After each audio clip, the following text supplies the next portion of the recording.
Welcome back. In our previous video, we have talked about construction of the first set. Next, we will see how we can construct another set of terminal symbols, which is useful in the parsing process, and this is known as the follow set. So what is the follow set? The follow set is the set of terminals that can appear to the right of a non-terminal in any sentential form. So let me just write this down. This is the set of terminals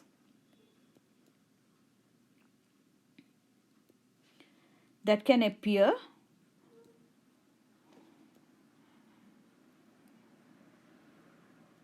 to the right of a non-terminal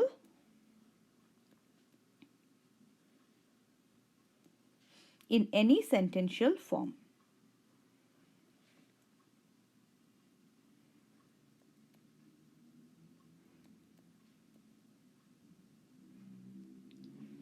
So this is a follow set.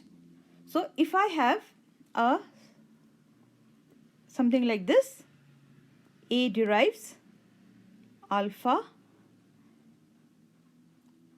B gamma, then I can say the follow of B would be the first what comes after B in any sentential form. So if I am deriving this string alpha, B, gamma, then whatever comes after B, whatever follows B, that is what I would like to construct.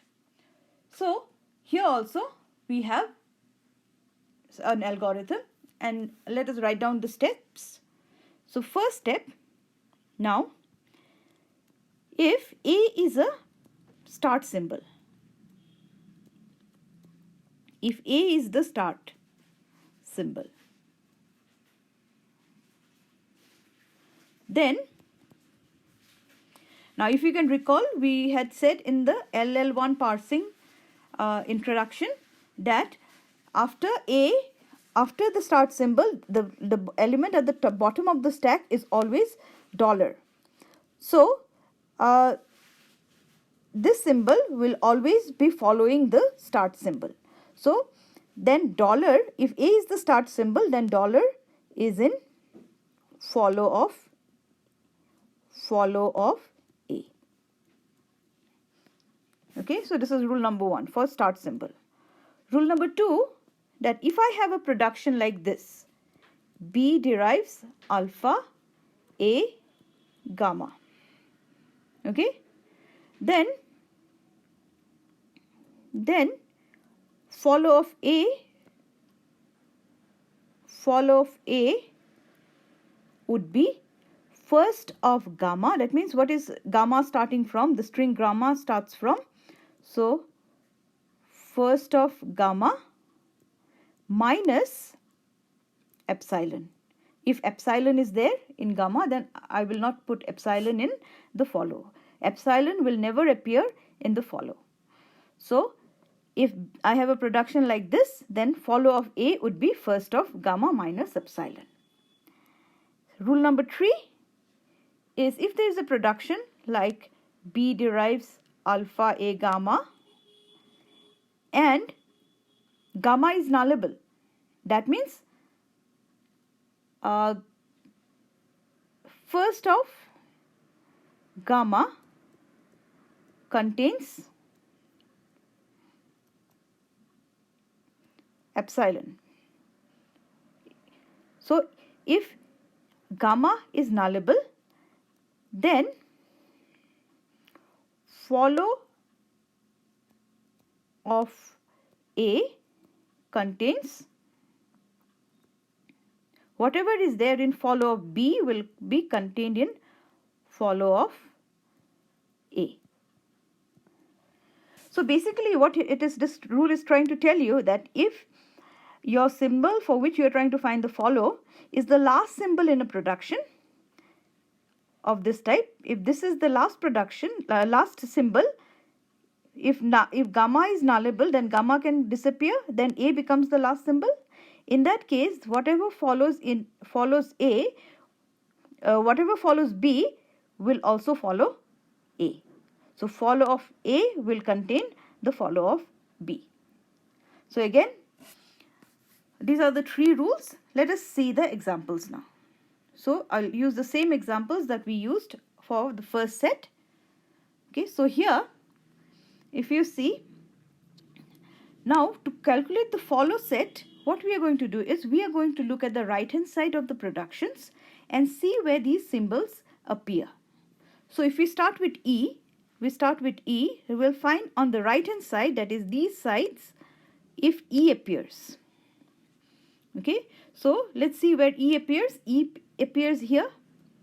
Okay, so according to rule number 3, what is the rule number 3? Rule number 3 says that if I have a production like this, B derives alpha A gamma, okay, then whatever is there in first of gamma would be in follow of A.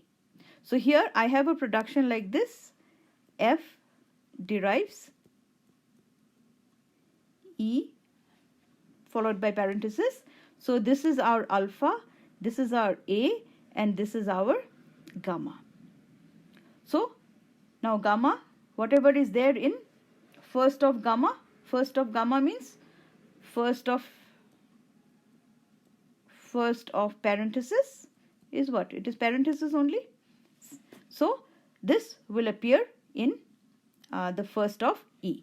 So parenthesis appears in first of in follow of E. Also E is the start symbol. So according to rule number 1, dollar appears in follow of E. Okay, now let us take the next symbol. Next non-terminal we have is E dash. So E dash, we'll see where it appears. E dash appears here in the first production, and it appears here. Okay, so now here if you see in the first production, E derives D E dash. So here E dash is this is for E dash. Yeah, we're looking for E dash. So E dash here is the last symbol in this production. So there's nothing after it. So whatever is there in follow of E will be in follow of E dash. Okay, why is that? Suppose I have a production, I have some sentential form, say alpha E beta. Okay, now E will be replaced by, E can be replaced by T E dash. Okay, so what was follow of E? That is first of beta. Now E has been replaced by T E dash. It is the E dash was the last symbol. So E dash, whatever was in the follow of E dash now would be first of beta.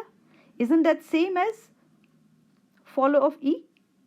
That is why if it is the last symbol in a production, then follow of E dash would be follow of E. So follow of E was here parenthesis and dollar. So parenthesis and dollar will also come to this here. And then nothing new to be added here. So we move on to the next symbol. So in the next symbol it is T. Now E dash, you can see E dash appears here also, but here E dash and E dash here it's the same. It's the same production. It's the same symbol, E dash, E dash. So we are not going to do anything here. Now let's go to T, move on to T. So T appears in two places. T appears here, T appears here, two places. So we'll see what is there in follow of T would be first of E dash. So first of E dash we had already calculated was plus and epsilon. Now plus epsilon we are not going to put, we are going to put plus. Then is E dash nullable, we'll see that if E dash is nullable, E dash is nullable. In that case, if E dash vanishes, then I will be left with E T. So follow of T would be follow of E. So follow of E was parenthesis dollar. So these two will also come to T. Then T appears here. Here also it is followed by E dash. It's the same. So we will not make any change. Next, look for T dash. T dash appears here and here. So it is the last, in this case, it is the last symbol. So follow of T dash would be follow of T. Follow of T would be plus parenthesis dollar. And in this case, T dash, so no change. We are left with F. Now F appears here and here. So F is followed, in both cases, F is followed by T dash. So what is there in first of T dash would be in follow of F. So first of T dash was star. So multiplication. So we'll put first of T dash. Epsilon was also there, but will not include epsilon. Then T dash, is it nullable? Yes, T dash is nullable. So we will take, in both cases, F becomes the last symbol. So follow of F would be equal to follow of T. So follow of T was plus parenthesis dollar. So all these three will come into follow of F. So this is about the follow. This is the follow set for this particular grammar.